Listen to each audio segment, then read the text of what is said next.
Cooking with plants, vegan made easy. When it comes to eating a plant-based diet, your kitchen equipment can be as basic or as complex as you want it to be. As a bare minimum, I would recommend that you get yourself a good quality chopping knife and a large chopping board. These are both great because you'll be able to chop large amounts of produce in a fast amount of time. There's nothing worse than a blunt knife when you want to cut up pumpkin or pineapple, or even when you want to slice a tomato without squishing it into a mushy mess. The large chopping board is fantastic because you can cut a large amount of food and have the scraps at one side, so you don't have to keep emptying the board and keep cutting. It just saves a lot of time and is very convenient. If you don't have room for a large board or prefer smaller ones, then by all means use those. You'll also want a large pot. This is great for stews, curries, soups and cooking pasta, as well as a smaller pot or two for sauces, boiling grains or vegetables, and for cooking smaller portions of food. A steaming insert is also a handy thing to have, and I use mine a lot.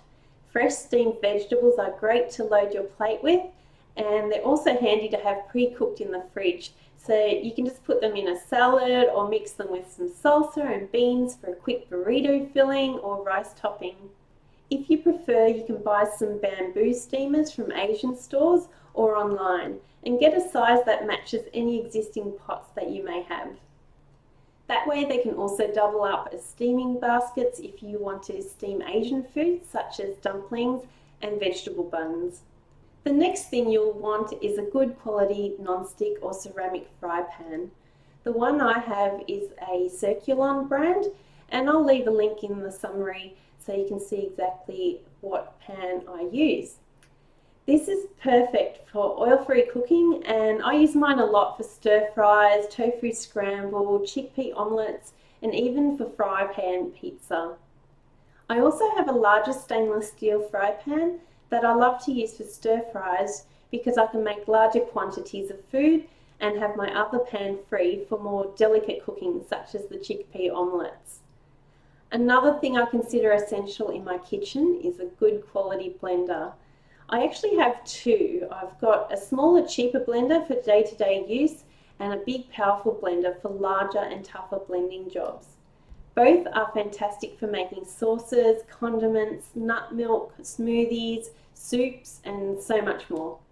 Remember that if you can't afford a super powerful blender to start with, just chop things a bit smaller or pre-soak your nuts and seeds to make the job easier for a more basic machine.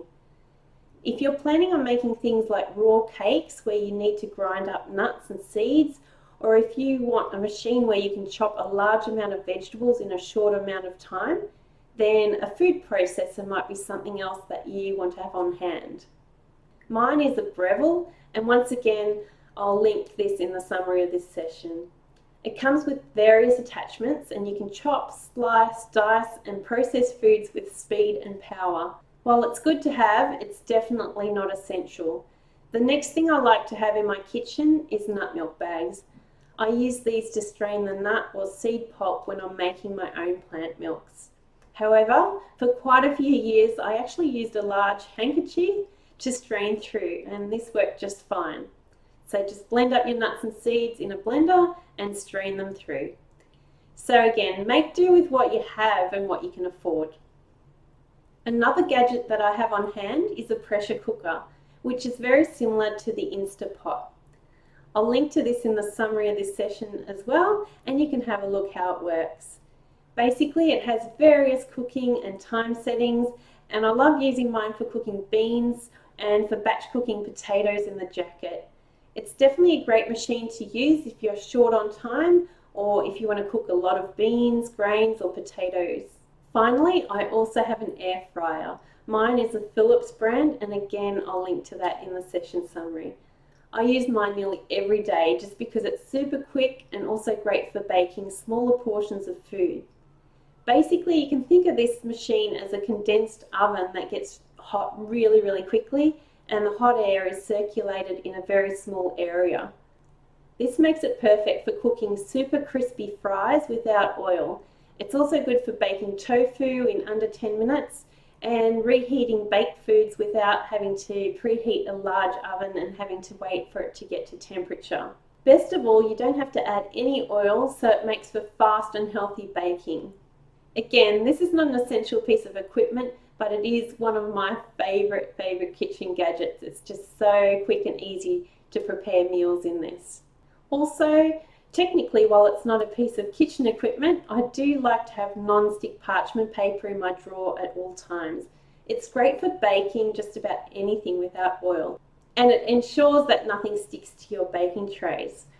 While you might already have some or all of these things I just showed you, keep in mind that if you need to upgrade or replace some of the things, then yard sales and thrift shops are always loaded with bargains.